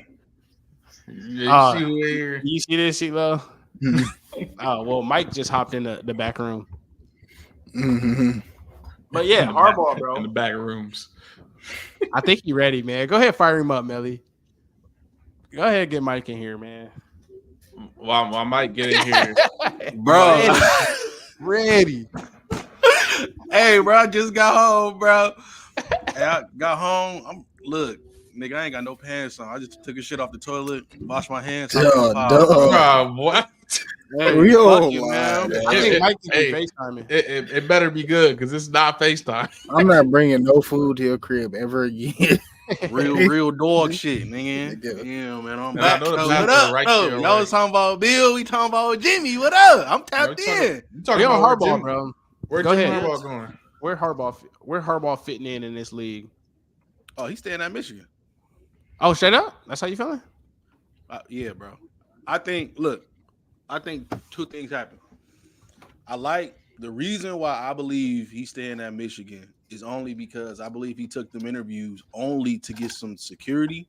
Because the contract that he asked him for now it's a clause in his contract that he asked him for now at Michigan that states if anything happens from the NCAA, he can't be fired for it. Immunity. So yes. he's trying to ask for that immunity in his contract. So I believe he took these interviews so basically he can raise the stock because I think he's gonna be the highest paid head coach in the country based off how they coming. So I think because at first I was like he finna go to LA, he finna go elsewhere. I was hoping he'd go to Chicago because he played like in Chicago, and I thought that whole narrative would play out like how he did at Michigan. But again, I see him 75% of me see bro staying at Michigan only because he put that clause in his contract, and I think he taking them interviews just to like show Michigan that hey nigga, hey, hot commodity like out here. hey, don't play up that bread because he took a pay cut 2-3 years ago. Yeah, because he was So- losing to Ohio State.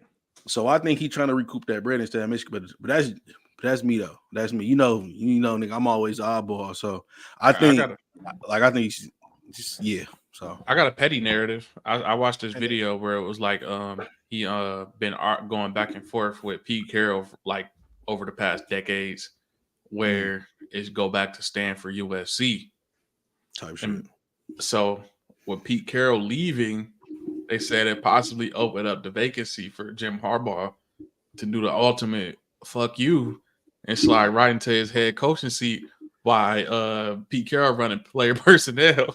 Never.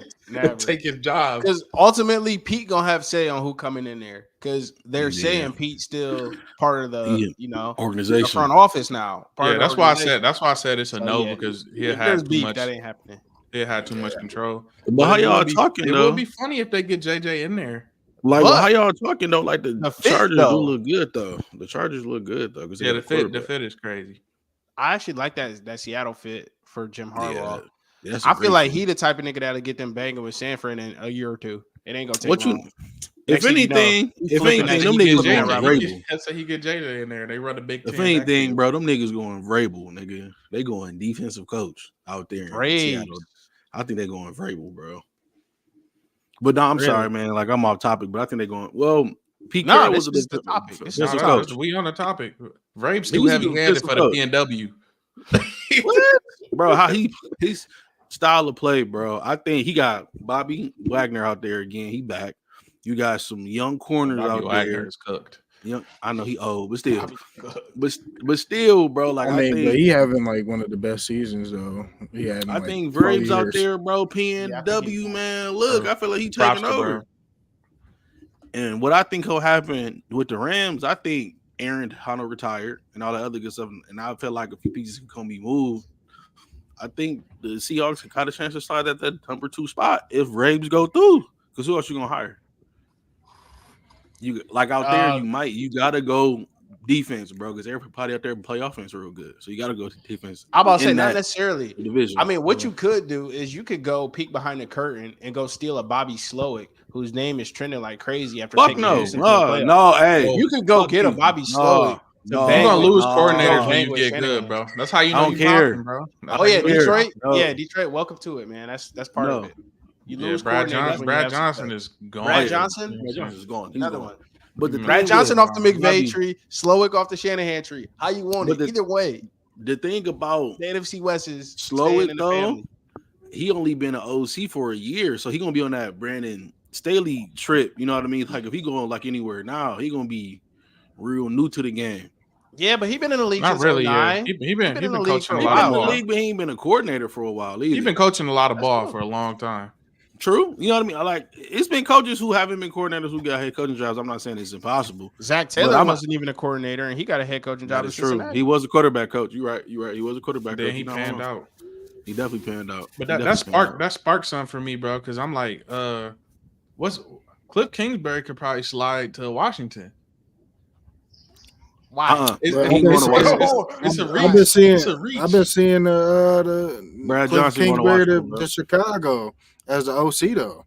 Yeah, if they draft Caleb, like Brad Johnson, I'm here for that. Going to I Washington, love that. Bro. I'm thinking teams, young quarterback, players that have had really good quarterbacks and manage them I'm gonna He tell can you go this. them places. He can go to Washington. He can go to Seattle. He can go to Chicago. I'm thinking them places will fit with them where they need some for these quarterbacks who is above average athletic wise and talent wise. Well, All right. I got Hold some on, inside Mike. information. You know how Hold I on, do. I Mike. got some information. So go ahead. I got a question real quick. Since Melly's talking about Washington. So wasn't the plan for Eric Bieniemy to ultimately take Slide over into in that spot? Washington? Why is nobody talking about him now that like the That nigga not get that job, nigga. So why did everybody shower on Bieniemy? That's my problem because like the Commies them niggas offense ain't good wasn't enough. bad. The Commies offense was not bad. Bro, They was he not had bad. Sam Howell, one of the best But quarterbacks in the league. what happens fantasy-wise for 18 weeks. He was Look, my most fantasy sack- quarterback. What most happens is picks. this. What happens is this. If them niggas had made it to the playoff this year, they would have still pushed Ron Rivera out and moved him in.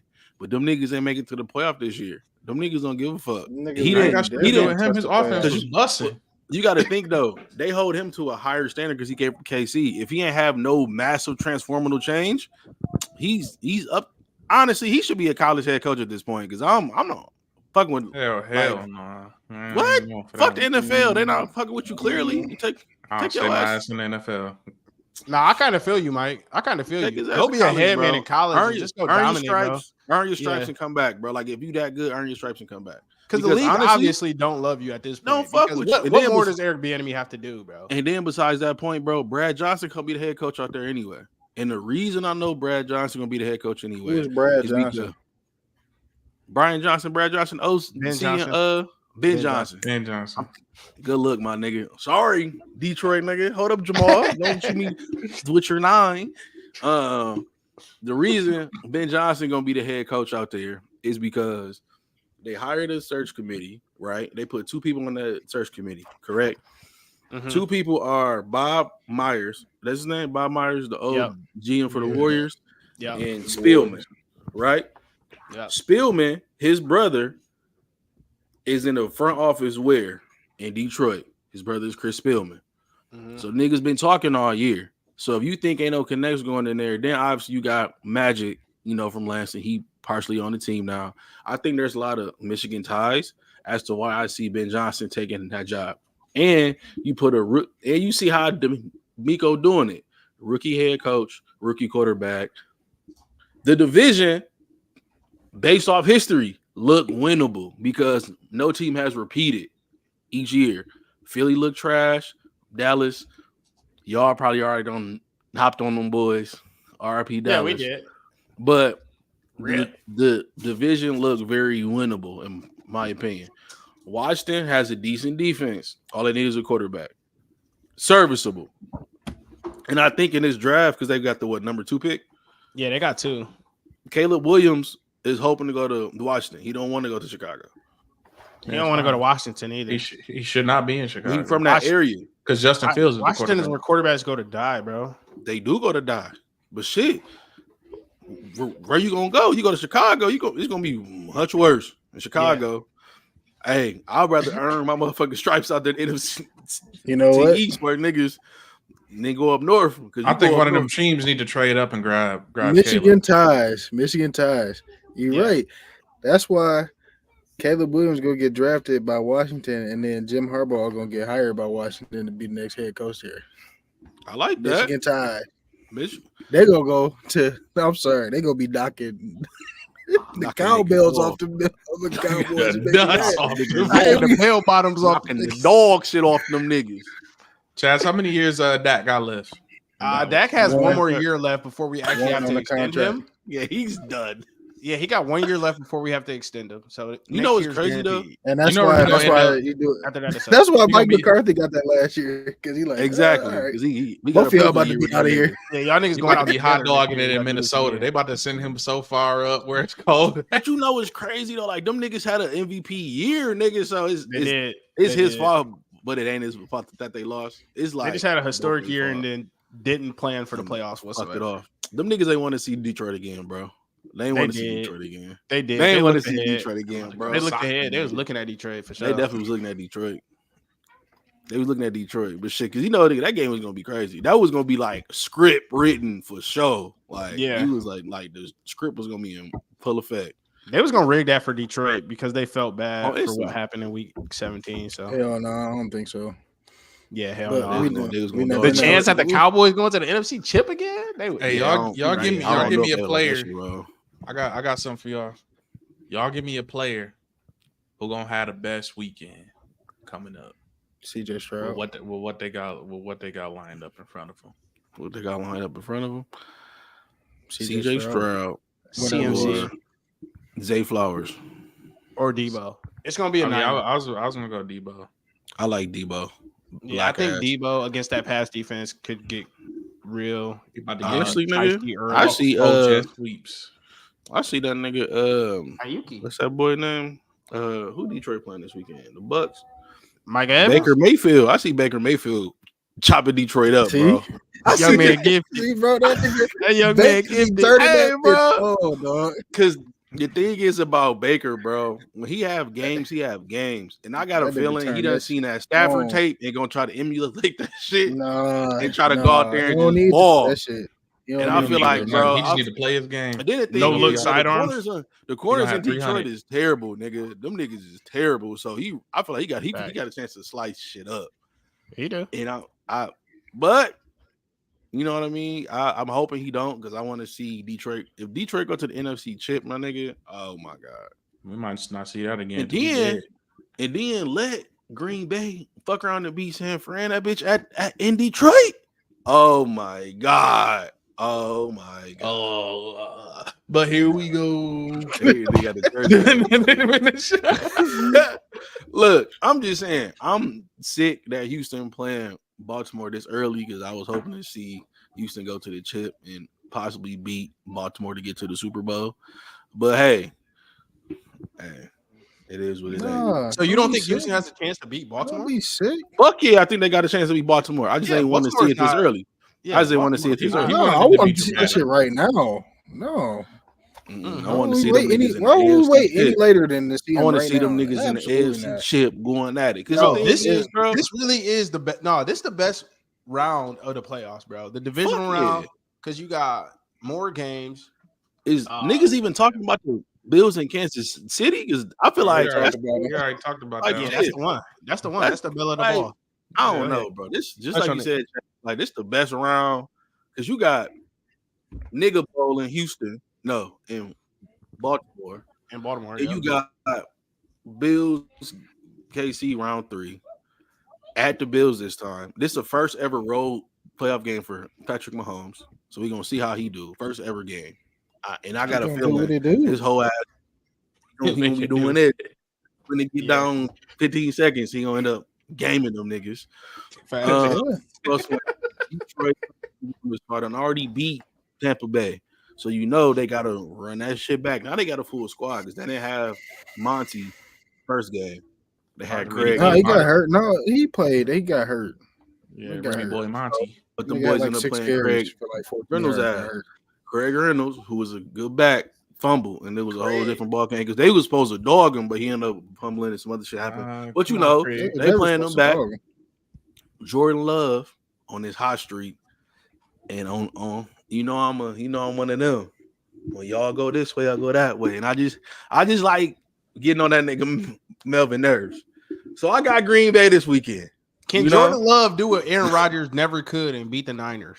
Yeah. I just Hopefully like he No. gonna break the generational curse. That's like- You can't bother me about this game. I just Mike, that's like what he getting got a to nigga be on nervous. earlier, bro. That's what he had to be Yeah, on. my Earlier. bad. Yeah, bro. you can't Oh, bother bro. me about this. We supposed to be giving analysis. This is analysis. I want that nigga to win. That's my analysis. Shit. I gave him reasons. I gave Packers keys and I gave 49ers keys. Yep. Evenly.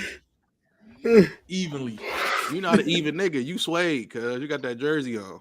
I'm swayed, but I told niggas what's going on. My What's nigga going on? Ayuk about to reincarnate this guy. Jonathan Owens gonna have 2 picks, nigga. Simone Biles' husband. They gonna go crazy, nigga. Nah, that nigga gonna be at the Olympics watching. You gonna be They watching gonna know that Simone nigga- Biles tape, nigga. All right, last question, Millie. Weekend, though. Yeah, Who's go crazy. the- Sorry, brother. Who's the letdown team of the weekend? Because this past weekend you could say it was Philly, you could say it was Dallas. Who's the letdown team for the divisional round? I think it's prime setup for He if gonna say anybody gonna be a Detroit. letdown. I think Detroit is He like gonna say they Detroit. the ones, bro. It's like Everybody I'm saying they're saying. going to the NFC Chip. Our All whole hype. lives we seen Detroit fold and find ways to lose creatively. Bro, The niggas are putting their letdown team of cribs the on week Detroit. might be Detroit. Who you got? It's Bro, crazy. niggas are I mean- putting I their mean, the cribs on Detroit right now, bro. The worst Yeah, I don't one understand probably I say is these number one seeds going down. Like if anything, it's Green Bay because you know what I'm saying. The way they Green started, Bay not the gonna season. let nobody down. They're not supposed to But win. Yeah, I they supposed guess to be they there. not. I mean, San Fran. I guess San Fran's supposed to. San Fran would let you down because Niggas they supposed scared to of be Green Bay. the Super. I ain't Told you. scared of Green Bay. You I said was the scared of biggest. them Let, niggas. you Jordan said Love the biggest. hearing that nigga heart, bro. You said one the- that's you said the actually biggest- possible to happen though. Like You said the biggest letdown. Nigga. That would be the biggest letdown. I'm when not we about to show up just on say- Tuesday, when we fear show that up nigga on heart, Tuesday, nigga. that we Nah, think it can ain't- actually happen, bro. Ain't no Jordan Love fear in my heart, nigga. First of all, Fear this nigga that asked nigga me. heart, nigga. This nigga Nigga asked that me north. who would be the worst, the biggest letdown, nigga. That's the biggest Nigga, letdown. where's You the had a love? you had a That shit first actually round see team and a happening, team that bro. started 2-5. That We I don't actually see see Green happening. Bay winning that game, dude. I'm Green talking about Bay when The we Texans blow them beating the niggas Texans out, beating bro. Baltimore. Okay, that makes sense. What you just said? The Texans beating Baltimore, nigga, because I'm not biased. Lamar taking another playoff L. Would I've be a been big getting a bunch of mad matchups with Texans 49ers, so that might just be the Super Bowl. Oh shit. You said who? 49ers? Yeah. You said Buccaneers, 49ers. Who you say? I can't hear you. Texans. You cut out. Nigga, that ain't Texans. possible. Texans, Niners. Type shit. I'm tripping. My bad. You right. That ain't possible. I'm You know sick who's gonna because be the most sick is Josh Allen. no, it's gonna be Lamar. Because He gonna be if the Lamar sickest nigga in the lose playoffs. this round, nigga, like, look, if Lamar don't make it to the next round, nigga, they already been hating on this nigga. But if he lose this round, don't make it to the next round, bro, They gonna lynch him. the hate gonna be astronomical, nigga. That shit, I don't know if he gonna recover, bro. Because you crazy. gotta understand, the nigga, Josh Allen has an excuse. He lose to the best quarterback in the league every year. His path to the chip be skewed, nigga. Like that nigga be I said the fucked up. most sick, but yeah, if Lamar got paid all his money, he lose to a rookie Bro, quarterback. 'cause That's the letdown. That's the nigga- letdown of the decade. No, I'm playing. And that's on the nigga of the culture, nigga. The culture gonna be sick. My nigga Lamar don't make it all the way. Niggas waiting on that black ass nigga to make it there. Niggas All right, Lamar. The word of the day is lank, and that's the end of the stream. I came in on a good time.